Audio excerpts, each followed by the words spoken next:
Hello，Hello，那我们准备开始吧。好。嗯，Hi everyone, this is Carol. Welcome to today's lecture. We'll be introducing subword models. I'll be talking about a little bit background of linguistics with some examples and how we move forward from word level to character level models. And Daniel will be introducing more details about the other models and its combination of usage. The first page, human language sounds.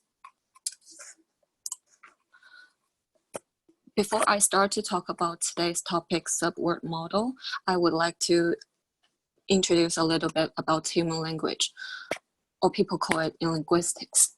We might get some inspiration from linguistics, how people pronounce a word, and morphology, how a word is combined with small pieces of words. Phonetics is the sound stream, uncontroversial physics. It possesses a small set of sets of distinctive features. Human language is continuous, like our mouths can make continuous sounds, like among infinity variety of sound, we distinguish distinct sounds. So phonemes is categorical. A word can be represented a combination of different phonetics and phonology.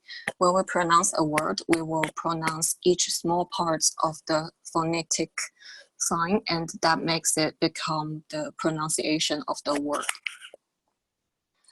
So for example, CAUGHT and COT, some part of the people may pronounce the same, but it can also, some people would pronounce CAUGHT as caught, but some people would pronounce caught.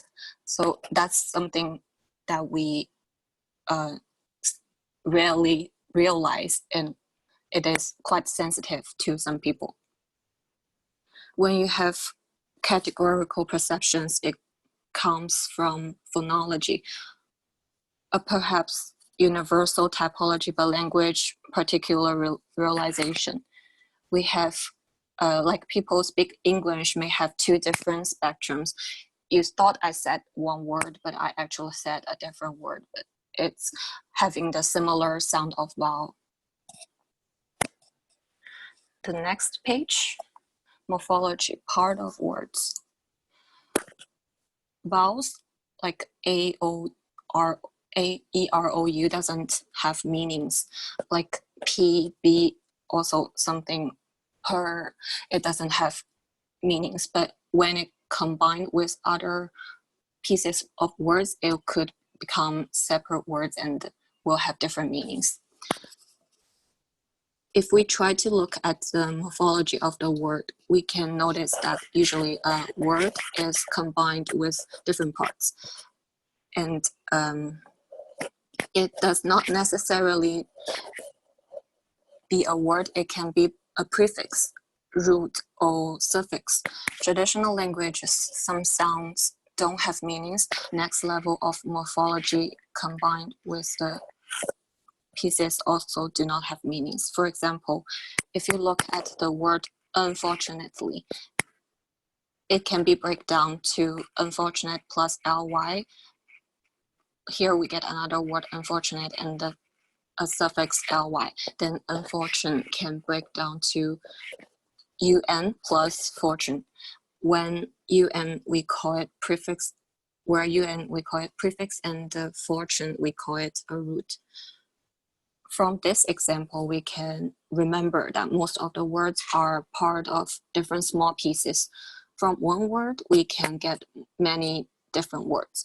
One attempt with recursive neural network is a possible way of dealing with a larger vocabulary. Most unseen words are new morphological forms or numbers.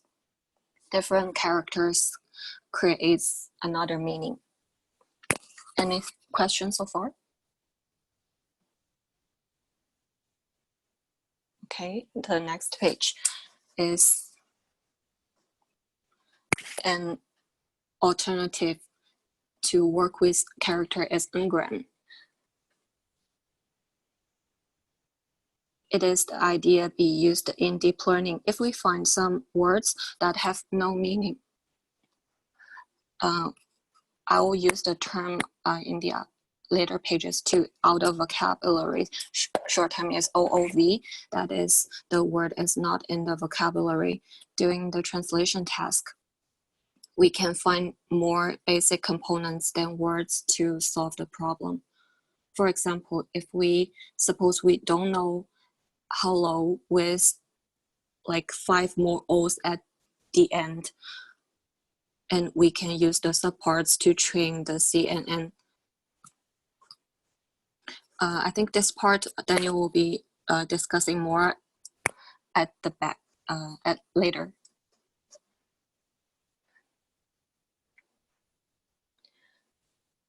Words in writing systems. In language writing systems can be very different.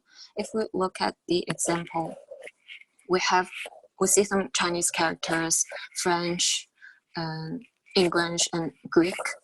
Some words have segmentation, but some words don't. Some words don't, like Chinese. We don't put space between words, which is not the case in English. Even one word can be separated into a couple parts. Like French, we can see the one word, it can be separated into je vous ai apporté. It means I, you, buy. So it's like a different sequence other than English. What level model won't be able to translate those writing very well if they're joined or separated, or very long vocabulary like Greek words. The last one, it is so long and we are unable to break it.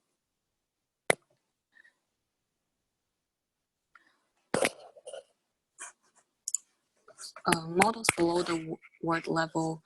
So NLP experts are thinking, can there be more basic word vector representation, which can represent basic language unit, so that the basic language unit can constitute a word and all other words, and help us to handle problems that the word level model cannot be solved.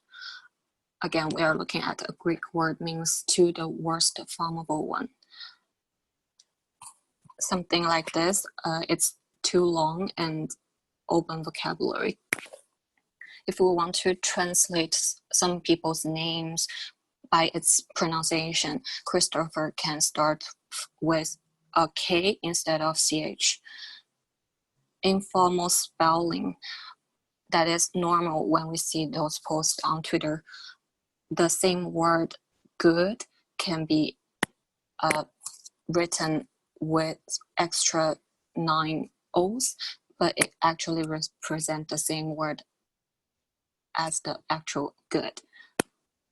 Misspelling also happens very frequently.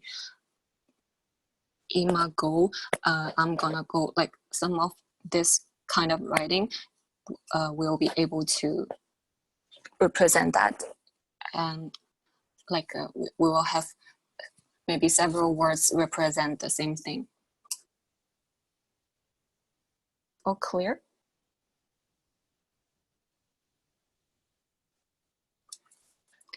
Next is character level models. So there's a character model being introduced to solve these issues. There are 2 ideas for the character level model. One is to decompose the representation dimension of a single word into character embedding.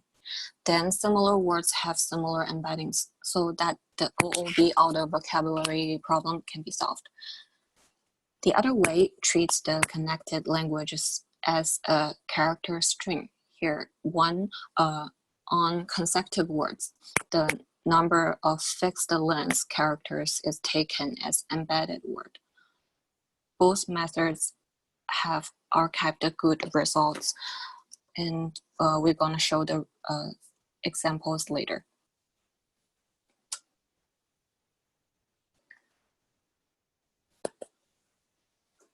Writing systems. Word have its meanings. CNN can sort of put together meanings.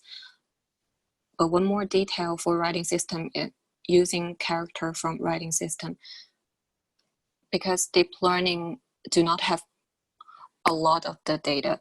Most deep learning work begins with language in its written form.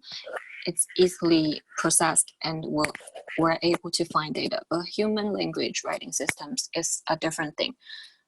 It's harder to get the data, and some writings like Spanish, it's pretty much phonemic. You'll be able to read the characters by its every single sound. Phonemic, maybe digraphs, cannot be translated into English. And we have fossilized phonemic, which is sort of phonemic system, but it actually doesn't represent the sound we think it should be. So it's even make it even harder to translate. And we have syllabic syllable representation. Some Korean character may contain symbols. Also Chinese, it's also a syllabic example.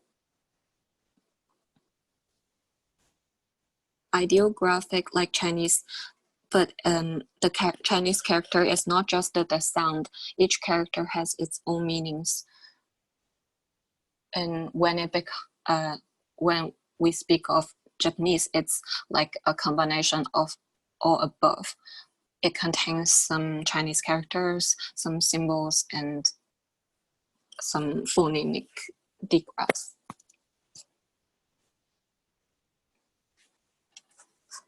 Purely character level models. We saw one good example of a purely character level model last lecture for sentence classification. And very deep convolutional networks for text classification. Also, we have purely character level NNT models that is used when the professor has the English Czech translation competition. They use the Czech to translate as a model, as a data type to translate from English to Czech. Because the Czech language is easier and better for the word level translation. Here we have some background of how this word developed. Initially, they started from 2007. There's some unsatisfactory performance. And then some people started with decoder. After that, they started to have some promising results. One example is the English Czech translation model.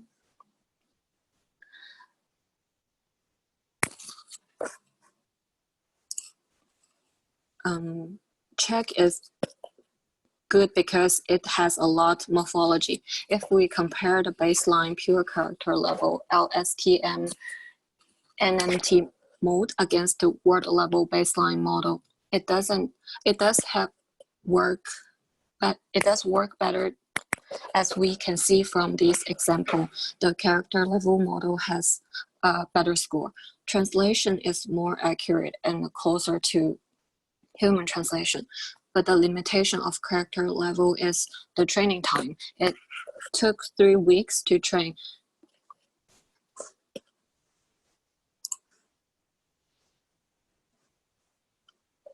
Because the replacement of words into characters causes the processing sequence to become longer. The original one word has a dimension of 300 dimensions. 10 words only need 3,000 data, and now one word is divided into 3 characters, which requires 30 vectors and 9,000 data. The text sequence becomes longer and the processing speed becomes slower. as the sequence becomes longer, the data becomes sparse and the distance between the data becomes larger, which is not conducive to learn. Here is the source and the result from the model. The blue part is the part that is correctly translated. It does translate 11-year-old into check correctly, and the name at the character level. But at the word level, the 11-year-old is not being translated. Also, the last name part, the Bard, it's not being translated. The word weird is also translated wrong. So we see character level is working better.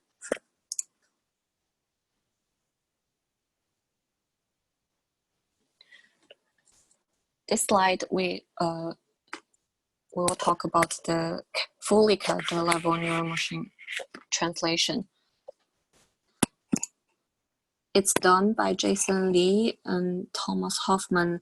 They tried to understand the meaning of the source side. Encoder as below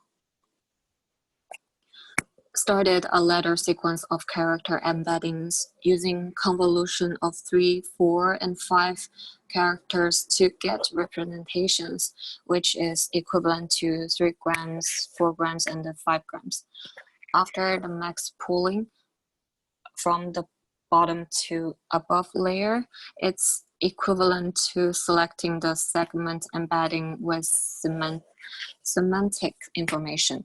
Then send these embeddings to highway network, and then pass a single layer of bidirectional GRU to get the final encoder output, which is the source representation.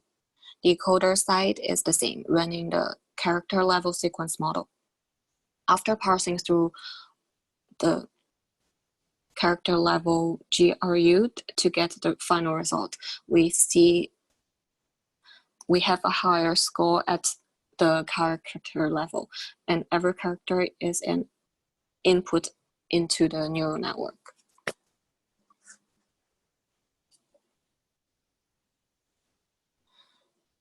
Okay, no questions? Stronger character results with steps in LSTM sequence-to-sequence model. In the paper revisiting character-based neural machine translation with capacity and compression, we can see the fact from the paper that it mentions character model can solve the OOV and better at translation, but the limitation of it is still the limit of time. It's hard to train so many vectors. The training speed is very slow as well. The left side is upper one is English, French, sorry, like if we look at the graphs, the upper one is English to French, and below one is English to Czech. For language in Czech is a good example at character level models compared to English, and these models use bidirectional LSTM encoders and one-directional LSTM decoders. The first one is a simple model, and the second one is the middle model is a 3D stack of bidirectional LSTM encoders and a 4D stack of LSTM decoders, and the right one, like the third one, is the most complex one. It has the 6D stack of bidirectional LSTM encoders and 8D stack of LSTM decoders. When we have the smaller models, it works better with the word level, and the bigger models will have better results at the characters level. And the right graph shows when we have more layers, the longer time we use when there are more dimensions. Any questions so far?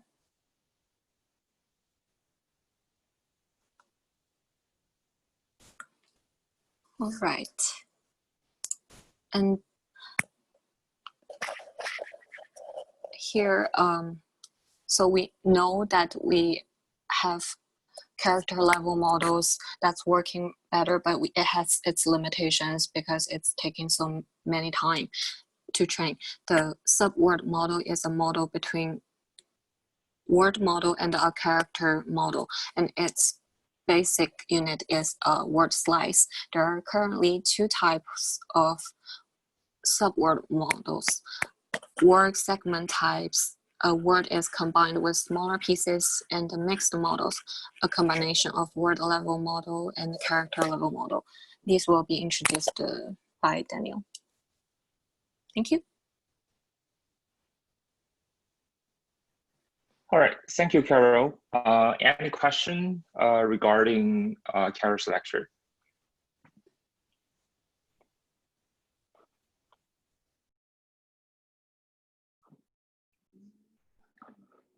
All right, if you guys don't have any question, let's continue from where Carol just left over. Okay.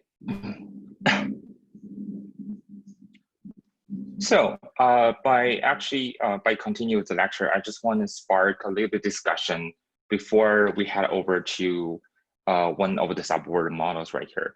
Like, well, the question we try to answer for this chapter is, why do we care about subwords? Why do we care about character or a single letter? Why not just use a word-based model? So the word-based model, or all the model we talked about this chapter, is about the neural machine translation. Basically, all the models are used to actually translate one language into another language. So back to the question, why not actually just use a single, word-based model instead of, just using the character level or the subwords level model? Any thoughts or comments on this?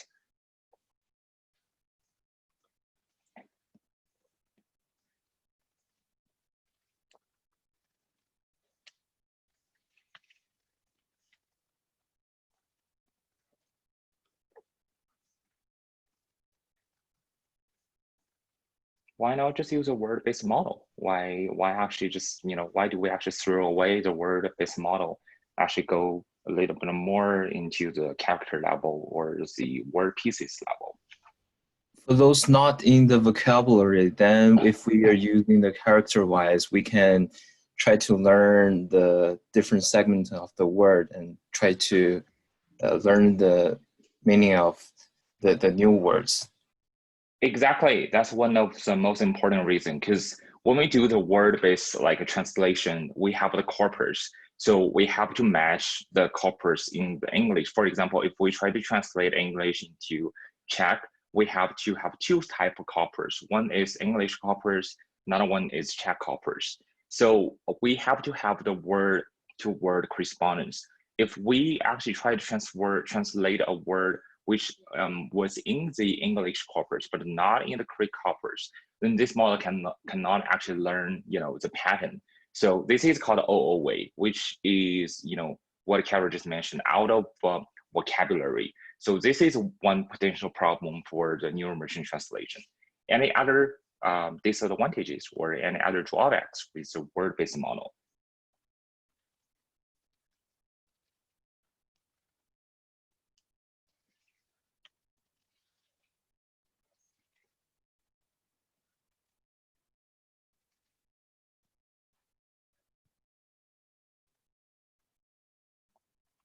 So except for auto vocabulary, what other problems we would have for the word-based neural machine translation system?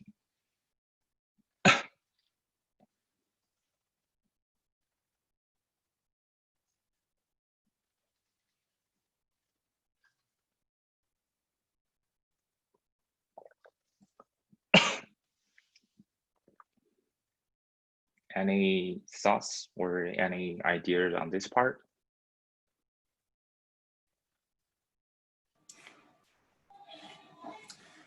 Is it possible that because the word, when you could consider in the corpus, it could be a lot of words in the corpus, and then you have to deal with the numerous number of the words.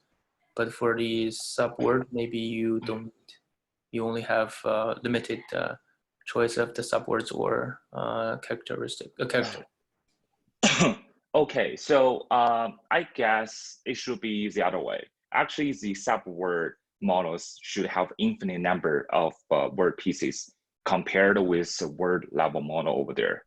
So, because one word can be decomposed into several different ways, so we are going to have more pieces, actually infinite number of actually word pieces in the vocabulary if you want, which I will talk about later. So I guess, except for OOV problem, we have the out of vocabulary problem we have. Another problem has been listed right here, just like Carol just mentioned. One is, what if the word is super long? What if we have a non-regular pattern, super long word? Then the dimension for this word will explode, right? And we have a corporate things we have to pad, like for the same kind of dimension for every single word. What if this single word has 500 dimensions, but other words only have 30 dimensions? So we have to unify all of them. So that means we have to use 500 dimensions. Then, this is going to increase the dimensionality of the actually NMT neural machine translation model.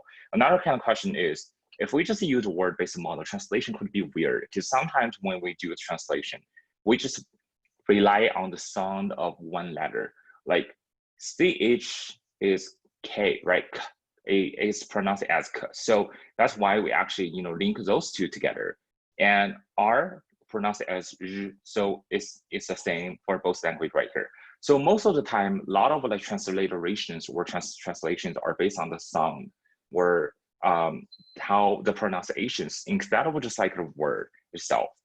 Last part could be, except for OOV, I think this is the second largest challenge, is that we're in a social media world.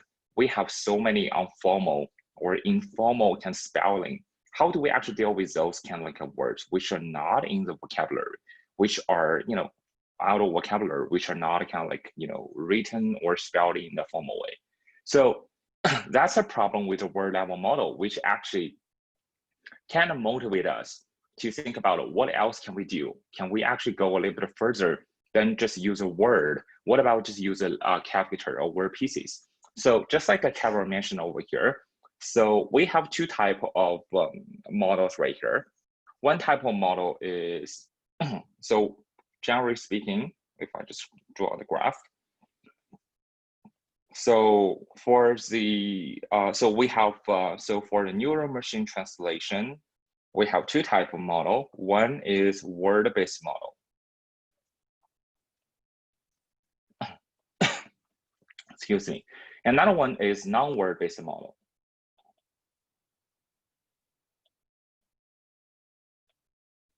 So inside this, we actually have two types of the models. One is called character level neural machine translation model. Another one is called subword, which is, word pieces. Instead of just character, it has some kind of like random combination of character level neural machine translation. And actually, Carol just mentioned this. Carol just like finished introducing this just now. So now we are actually going into a little bit more into a different kind of type of model, which is a subword model. We are going to this part. We're going to dig into this part a little bit more. So a subword model has two types. It has two types of models right here. One type is called a word piece model.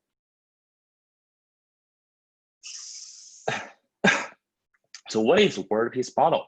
So basically, instead of just using character, word piece model just decompose a word into n-grams. For example, suppose we have hello.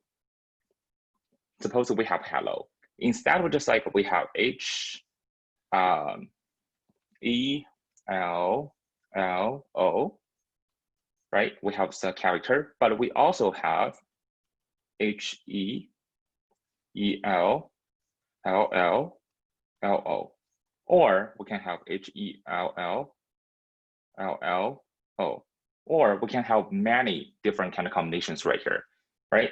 So those are called pieces of the word, and those are just called characters. So this is a word pieces model. So instead of just using word as the input, we actually use the character and the word pieces as input for the neural machine translation system.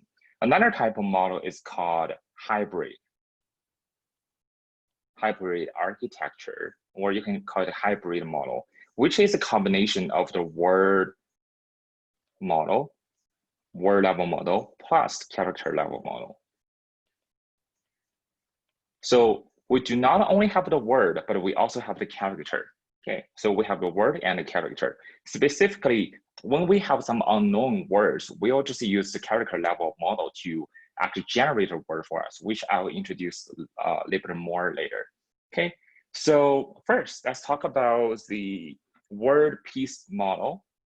So one typical kind of like subsystem, which actually uses it to generate an input for the word pieces model, is called BPE. So this is super popular in between 2016 and 2018. So it's called a byte pair encoding. So this is basically the actually approach that actually led us to generate a bunch of different word characters and word pieces. Okay, so how does this work? So it actually has 3 steps. The first step is you have to have a bunch of stuff with bytes, or you have to have a bunch of sequences, word sequences to start with. It can be a dictionary, it can be a vocabulary, it can be a vocabulary of words, or it can be vocabulary of just like a word subsequences. Second, we look for the most frequent sequences of all these kind of like words or word sequences in your vocabulary in the first step. Then after that, we just replace the sequence of 2 bytes as a new element to and add that to the existing dictionary or vocabulary. So how that work? For example, let's look at the example right here. So byte pair encoding, BPE, is originally in computer science. If you actually go to your computer science guy, they actually know this. This is originally used for data compression. Okay, so how that works in traditionally is that we have this kind of sequence right here, right? And this is too long. We try to make it shorter. We try to make it smaller. The size is smaller. So how do we do that? So we start with a bigram. So we search for the most frequent bigram. And turns out the most frequent bigram is AA, which appeared twice. So we replace this kind of like frequent bigram AA by a letter which didn't actually show up in your sequences right here. And we named that as that. So we replace AA with that. The second step is we are gonna keep searching for a next bigram, most frequent bigram like sequence right here, which is AB. So we replace it with Y equal to AB. So now we have ZYD, ZYAC.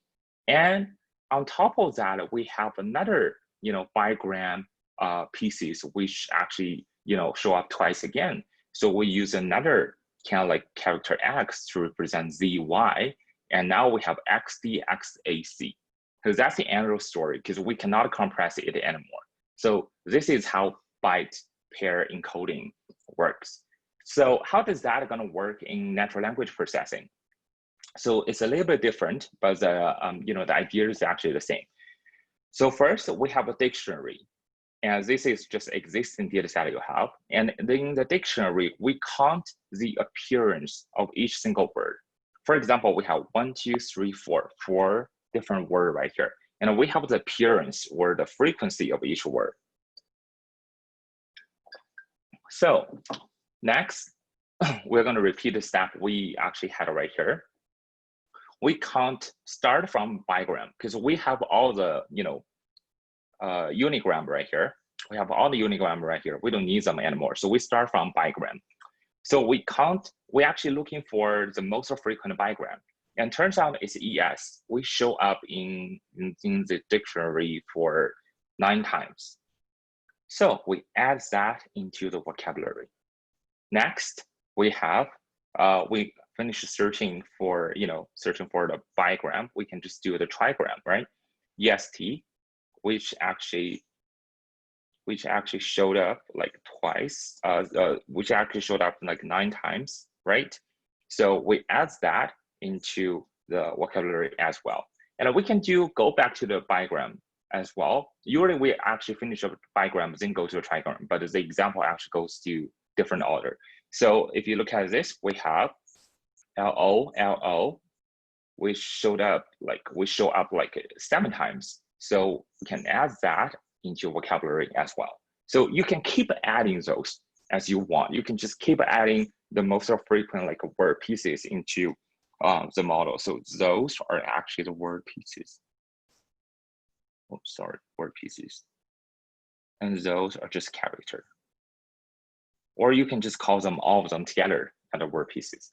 So in that way, we can have as many word pieces as we have compared with just like a single 4 word right here. Okay, so you might be wondering, when do we actually stop, importing those kind of word pieces into the vocabulary?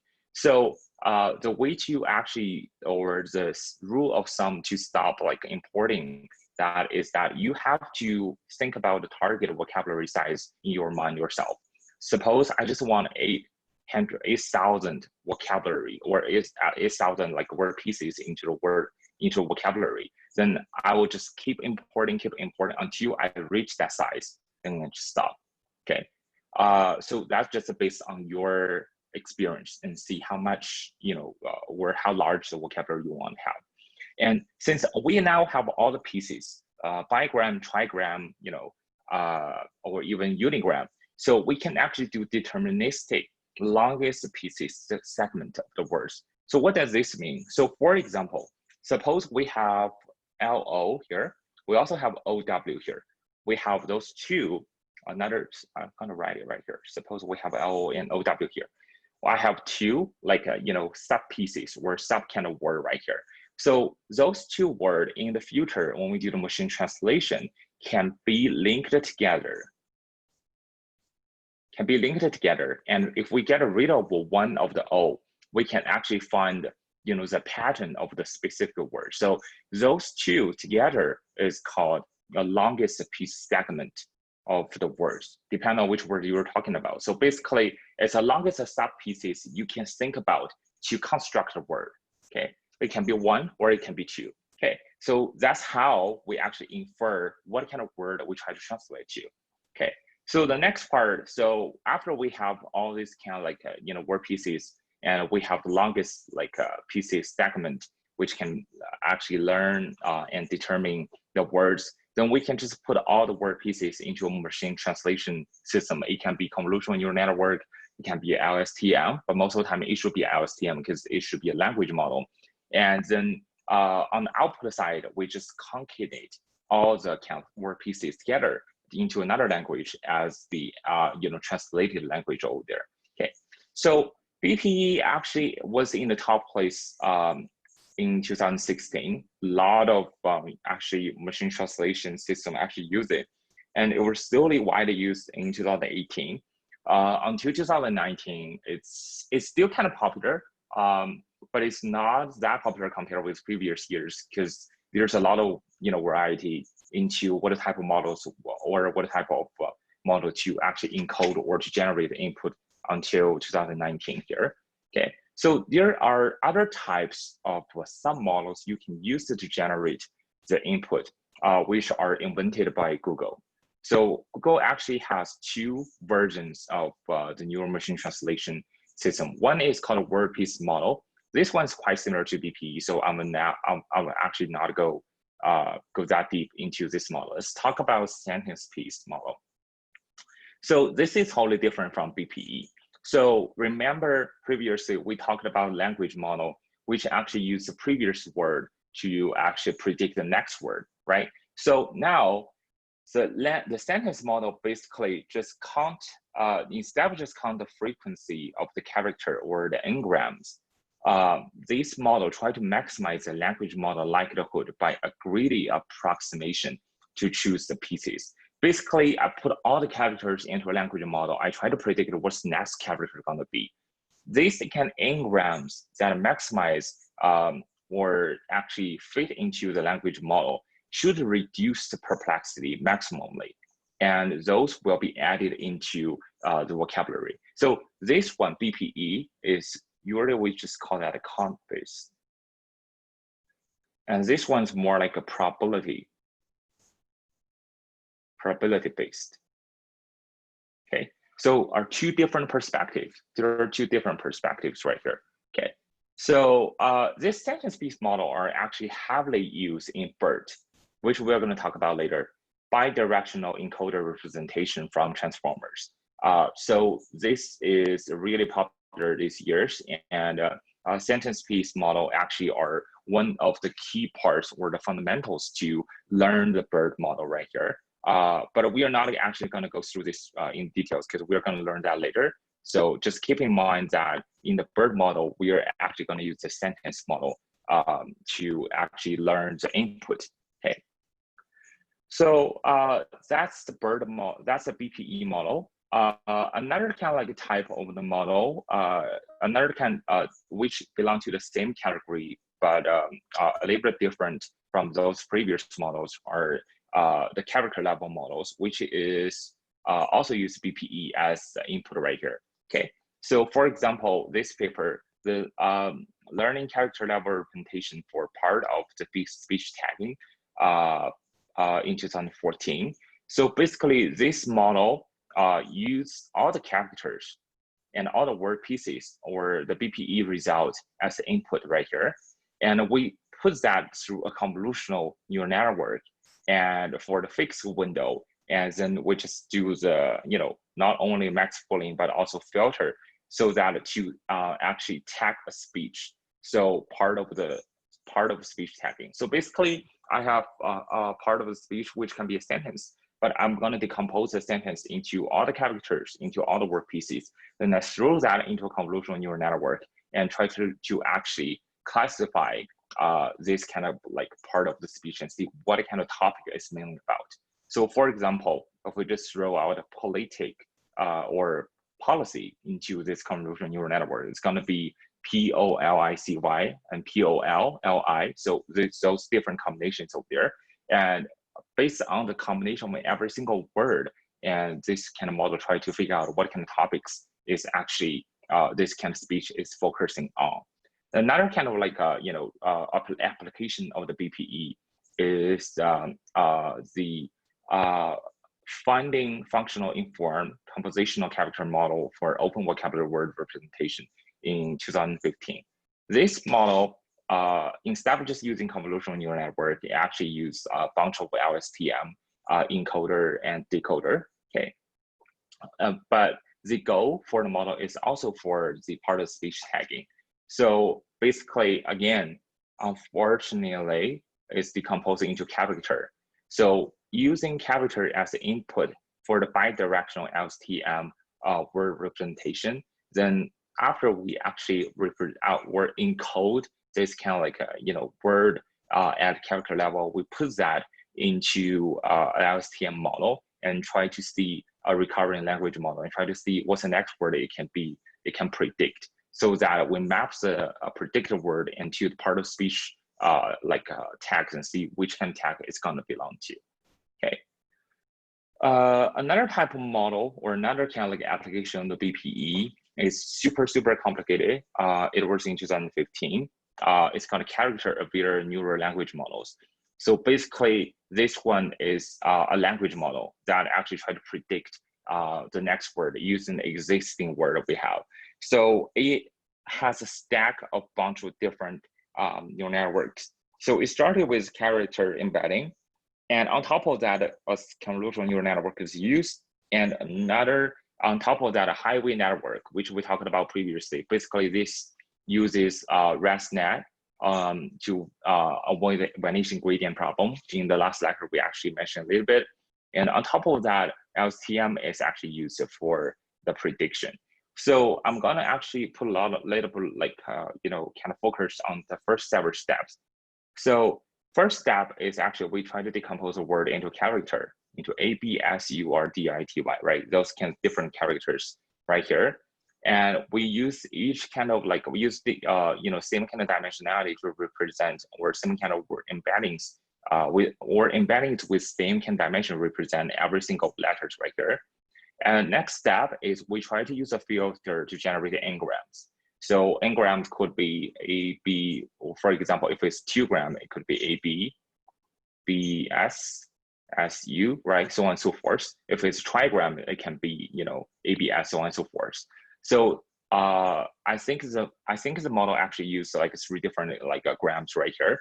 After you filter different kind of n-grams, we try to spec the best representation of the word. So basically we use a max pooling to select the best n-gram that can represent the word. So this is actually, this whole process is actually the state in convolutional neural network. So basically it's more like a feature engineering, I would say.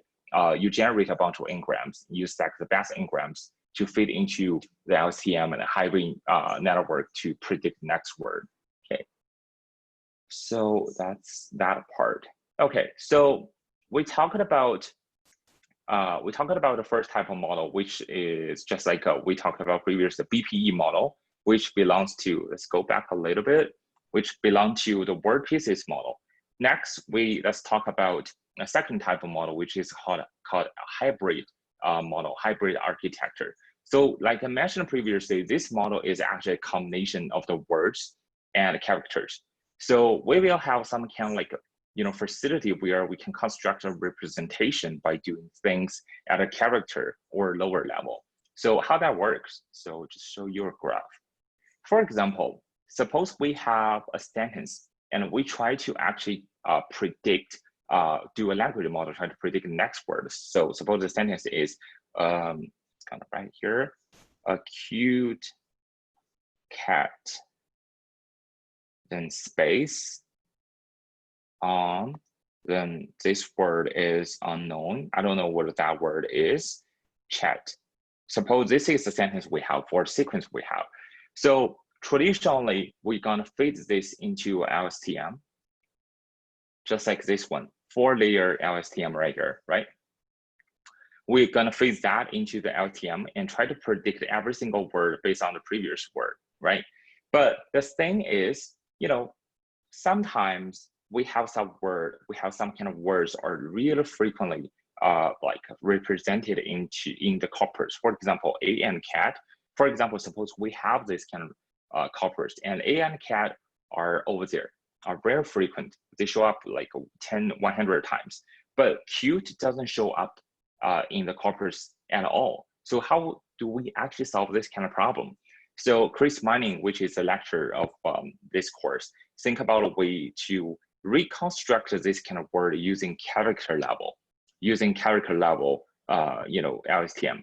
Basically, in the LSTM, you just feed each kind of single letter into, you know, the into this kind of like LSTM. So it's actually the same at the word level. So basically, we feed C into the LSTM.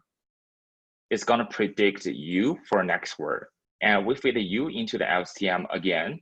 It's gonna predict T for next word. So instead of just using word to predict the next word, now we use the letter to predict the next letter until we reach the stop sign or the space, so that we know, oh, this word has been completed. So we got a cute. And also, after we finish that, we can feed the cute back to the, you know, this kind of like sentence to generate the next word.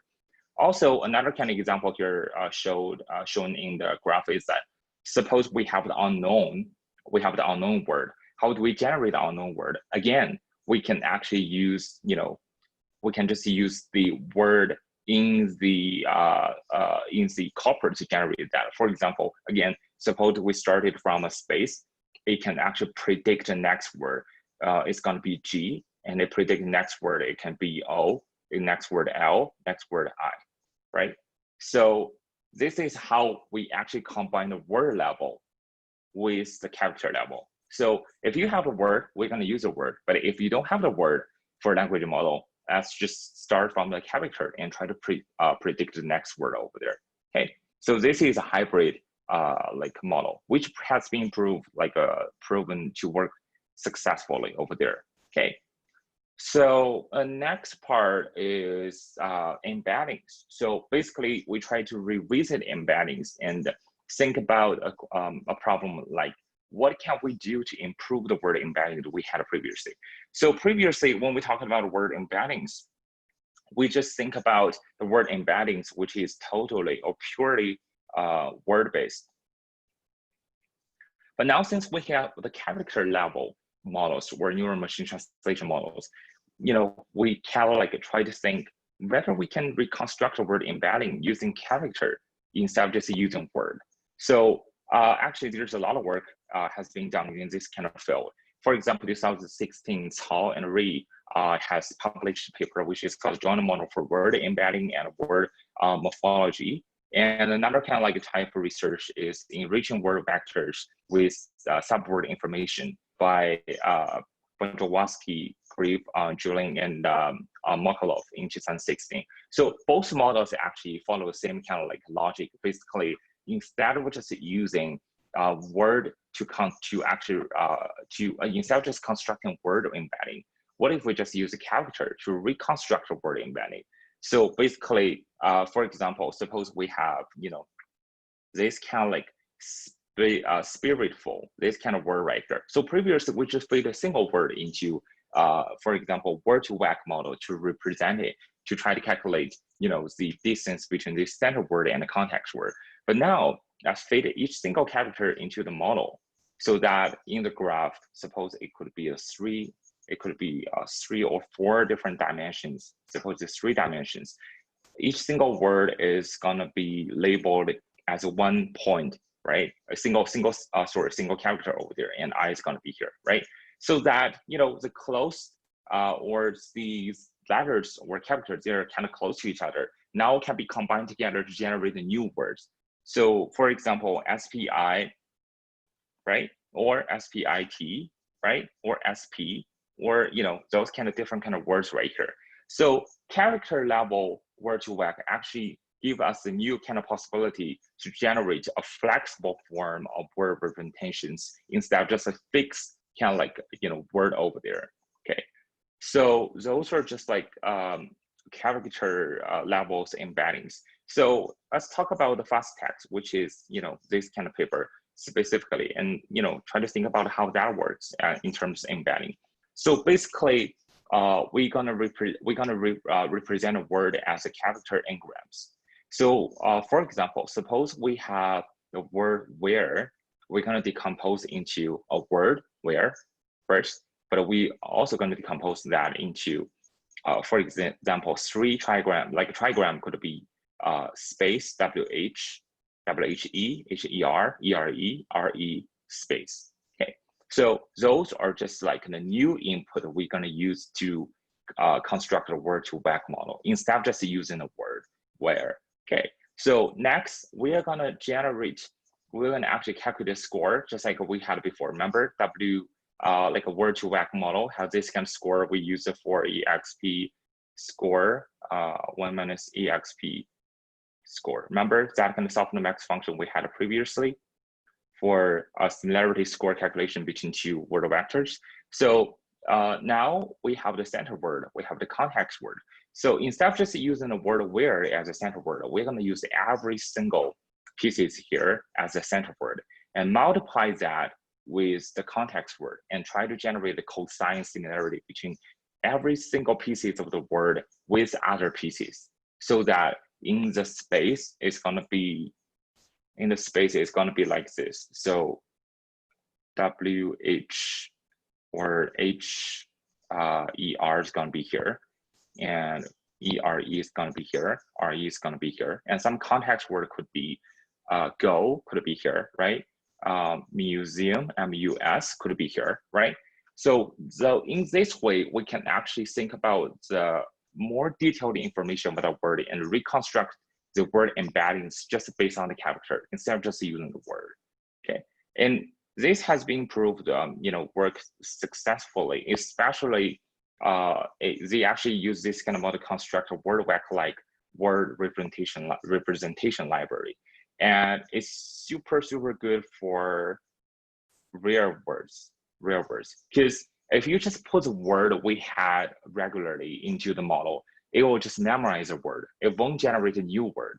But if you just put a character into a library, it can generate some kind of new word, which might be some kind of word you never seen before.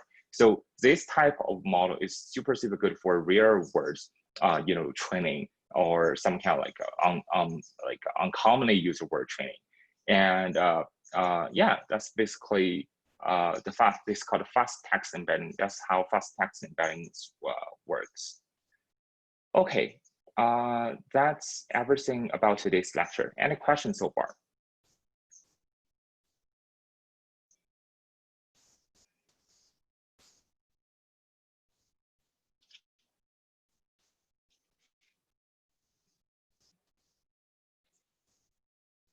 So basically, just like I mentioned previously, it's not a technical lecture. Basically, it's more like, introduction, really general introduction to subword models or some kind of like character level models that can use it to do the neural machine translation. So you don't have to know the specific technical details, just to be aware that we do have those different type of models in case you will use in the future for machine translation. Yeah, that's basically everything for today. I am just wondering for the real life applications. So right now, are people using this character-based, the subword a little bit more, or it's more still like the word-based instead of the Good question. subword? Yeah, good question. Actually, search for a little bit of literature online. Most of people actually start from the word-based level. So it use that as a baseline. So basically, the timeline should look like this. Try the word-based model first and see whether that works. Suppose you try to do a language model, try to predict the next word.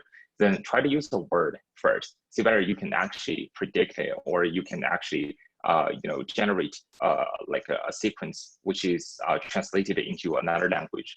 If that doesn't work, then go to the character level model or the subword model.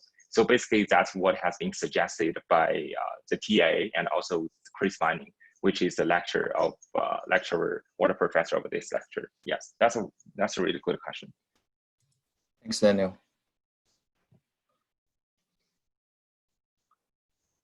Any other questions?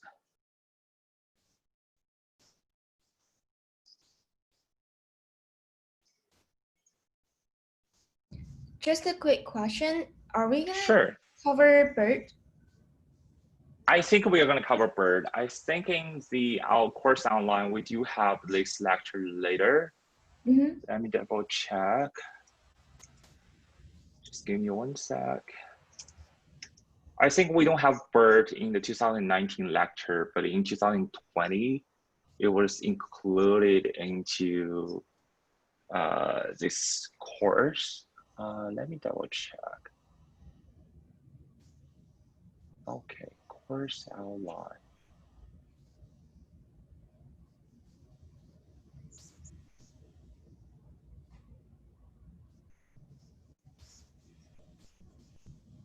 Okay. I think it's still someone. I think someone already, Marco probably already signed up for that lecture. I think I signed up for that one. Yeah, I think a lot of people next week. It's more about the introductory to BERT, I guess.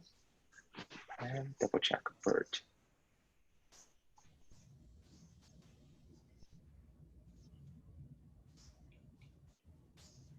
Yes, I think it's next week. Contextual representation and pre-training. And there's some kind of illustrated BERT like models over there. Yes, I think so. Mm-hmm. And also the week after next week, we have transformers and self-attention. That's also related to BERT. Yeah. Oh yeah. Mm-hmm. Thank you so much, Daniel. No problem. Yeah. All right. Any other questions?